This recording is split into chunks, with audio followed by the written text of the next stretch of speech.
Admiral Richard E. Byrd was a true American hero, a name that stood for courage and exploration. In the early 20th century, he was known around the world as a pioneering aviator and a fearless polar explorer. He received many medals for his service, including the prestigious Medal of Honor, and was celebrated as a man of great integrity and accomplishment. People trusted him, and when he spoke about his adventures, the world listened with rapt attention. He was the kind of man who had seen parts of the world no one else had, charting the vast, icy landscapes of both the North and South Poles from the cockpit of his airplane, pushing the known boundaries of our planet. This reputation for honesty is what makes the story of his secret diary so fascinating. The diary entry is dated February 19, 1947, during one of his flights over the Arctic. This was not just another routine expedition. According to the log, this journey would take him into a world beyond imagination, a discovery so profound and so shocking that it was supposedly kept hidden from the public for decades. The flight started normally, over endless fields of ice and snow, the familiar, harsh environment he knew so well. But soon, the ordinary would give way to the utterly impossible, forever changing his understanding of the world we live in. As his plane flew deeper into the Arctic, something strange began to happen. The instruments on his aircraft, the very tools he relied on for navigation, started to spin wildly. His compass and gyroscope became useless, leaving him to fly by the sun alone. It was then that he saw something that should not have been there. Mountains, not the ice-covered peaks he expected, but a range of mountains that looked different. Crossing over them, he was met with a sight that defied all logic. Below him was not more ice but a lush green valley, a place of vibrant life in the middle of the frozen wasteland. This valley was a paradox, an impossible oasis in the heart of the Arctic. Admiral Byrd noted in his diary that he could see forests on the mountain slopes and a river winding through the center of the valley. The air outside his plane, which should have been frigid, began to warm up significantly. His instruments recorded an external temperature of 74 degrees Fahrenheit, a summer-like warmth that had no scientific explanation.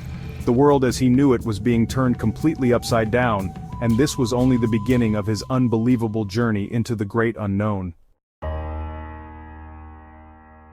As Admiral Byrd guided his plane lower, descending to about 1,400 feet, the mysteries of this hidden land only deepened.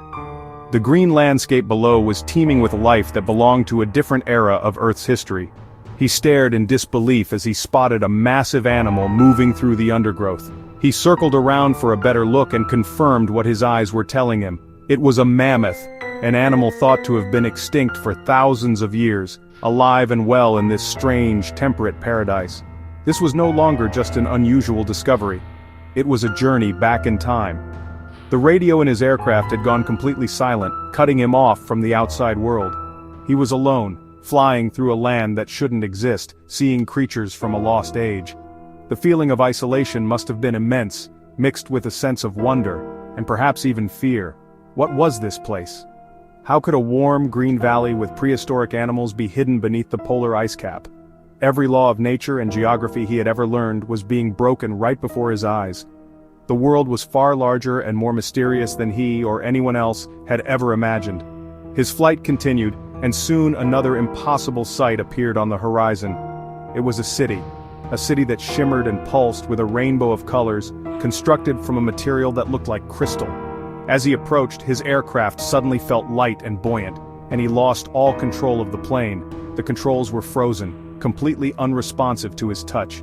He was no longer the pilot. Some unseen force had taken command of his aircraft, guiding it with an invisible hand toward the incredible city. He was now a passenger on a journey into the heart of the mystery. Suddenly, his aircraft was surrounded by strange, disc-shaped flying machines. They were unlike any plane or ship he had ever seen, moving with incredible speed and silence. They glowed with a radiant light and bore a strange symbol on their sides that Byrd described as a type of swastika. These mysterious craft flanked his plane, escorting him as if he were an expected guest. A voice then crackled through his silent radio, speaking English with a slight Nordic or Germanic accent. The voice welcomed him to their domain and told him not to be afraid. He was in good hands and would be landed shortly. The engines of Byrd's plane stopped, yet it did not fall from the sky. Instead, it was gently guided downward by the strange, disc-shaped craft, landing with a delicate touch as if on an invisible cushion of air. As soon as they were on the ground, several tall men with blonde hair approached the aircraft. They were graceful and moved with a purpose that suggested they had been waiting for him.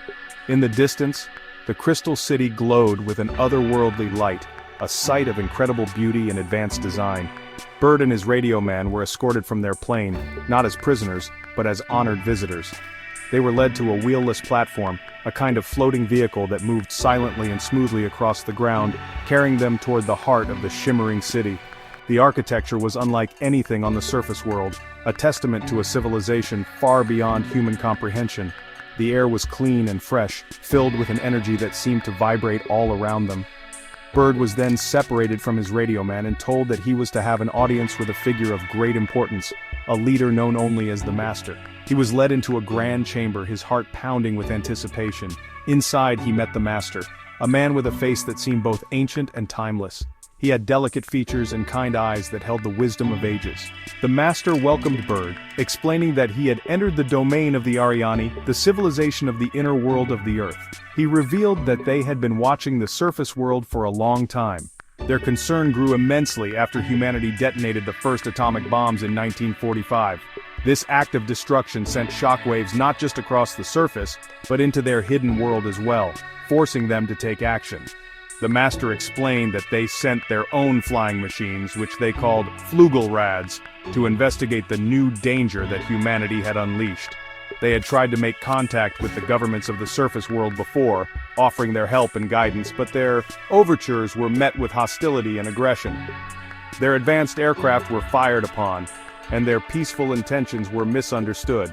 Now, they had chosen to bring a respected man like Byrd into their world to deliver a message directly. A message that carried a grave warning for all of humanity. The Master's message for Admiral Byrd was a somber and urgent one. He explained that humanity had reached a critical point, a point of no return. The development of atomic weapons had given humans the power to destroy their entire planet, and the Ariani feared that some leaders would rather see the world burn than give up their power and greed. They saw a great darkness gathering on the horizon, a storm of humanity's own making. The Master warned that this path of self-destruction would lead to a terrible future for everyone on the surface world, a future filled with suffering and chaos. He spoke of a black fury that would be unleashed by humanity's wars, a rage that would not be easily contained and could sweep across the planet for many years.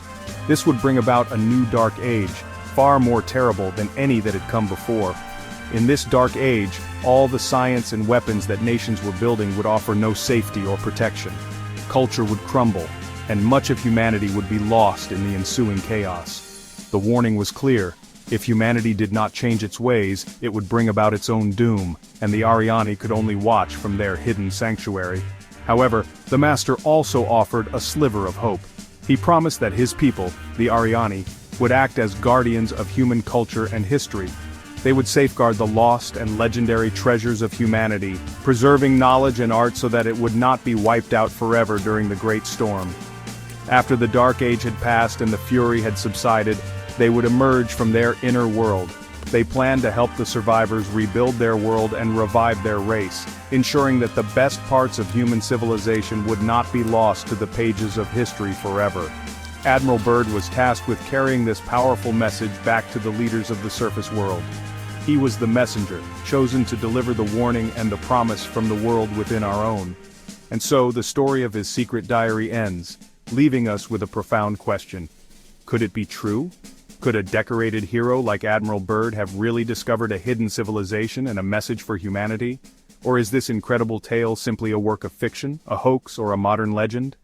The official records are silent, but the story lives on, inviting us to wonder what other secrets our planet might hold. If Admiral Byrd's mysterious Antarctic expedition intrigued you, like, subscribe, and hit the bell to uncover more hidden chapters of history and forbidden discoveries. Join us as we explore the secrets the world was never meant to know.